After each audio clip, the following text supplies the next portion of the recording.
শিলিগুড়ি থেকে প্রায় ৮-৯ ঘন্টা জার্নি করার পর আমরা আসামে এসে পৌঁছালাম। শরীর নো ডাউট টায়ার্ড, কিন্তু যখন আরও ৩ ঘন্টা লাগে এই মেঘালয়ের পাহাড়ে উঠতে, মানে আমাদের গারো হিলসে উঠতে, তখন কিন্তু শরীরটা প্রচণ্ডই খারাপ হয়ে যায়। সবাইকে জানাই নতুন আরেকটা ফ্রেশ ব্লগে ওয়েলকাম। পাহাড়ের প্রত্যেকটাই আঁকাবাঁকা মানে টার্নগুলোতে লোকাল সবজি, ফ্রুট এগুলো বিক্রি করে লোকাল মানুষরা।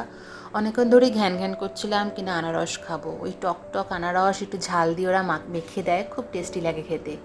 সেখানেই এরকমই একটা টার্নে গাড়ি থামিয়ে আনারস কেনা হচ্ছে।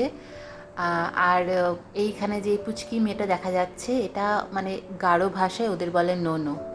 ও কি সুন্দর ওর মাকে হেল্প করছিল। আমরা একটু আনারস কিনলাম, কিন্তু আমরা গোটা আনারসটা কিনে নিয়ে যাইনি, সুন্দর করে ওরাই কেটে দেয়, সেটাকে আমরা প্লাস্টিকে ভরে নিয়ে একটু খেলাম আর একটু ক্যারি করে নিয়ে গেলাম। আর ও এখানে মানে বাপরে বহুত ঝাল है बाबा, देखो झाल देखो सादा सादा खाओ।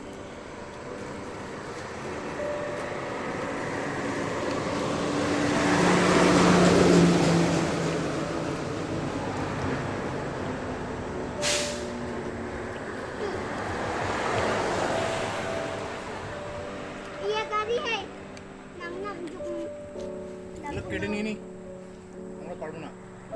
এখানে ওই পুচকি ননটার মা আনারসটা কাটছে। ওদের কাটার স্টাইলটাই আলাদা, একটুকুও হাত লাগেনি।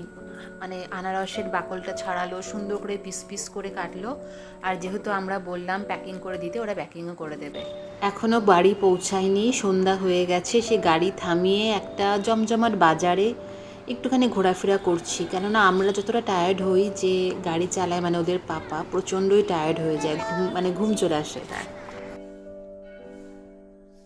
অনেক রাত হয়ে গেছিলো ঘরে পৌঁছাতে পৌঁছাতে, তখন আর কিছু তুলতে পারিনি, ফটো মানে ভিডিও তুলতে পারিনি।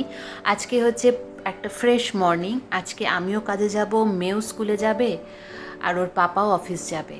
তার জন্য কালকের আনা যেই মাছগুলো কোনো রকমে জলে ধুয়ে ফ্রিজে ঢুকিয়ে রেখেছিলাম, সেগুলোকেই এখন কাজে যাওয়ার আগে মেখে রাখছি লবণ হলুদ দিয়ে, কাজ থেকে ফিরে ভাজবো। এখানে চিতল মাছ, পাবদা মাছ, তারপর কিছু রুই কাতলাও রয়েছে, ছোট ছোট ট্যাংরা মাছগুলো মনে ভুল করেই চলে এসছে। এই চিতল মাছটা কিন্তু সচরাচর পাওয়া যায় না, কিন্তু খেতে খুব ভালো লাগে। জানি না কীভাবে রান্না করব, শুধু লবণ হলুদ মাখিয়ে এখন রেখে যাচ্ছি, কেন নইলে মাছগুলো নষ্ট হয়ে যেতে পারে। তারপরে ফ্রিজে ঢুকিয়ে যে যার মতন কাজে বেরিয়ে যাব।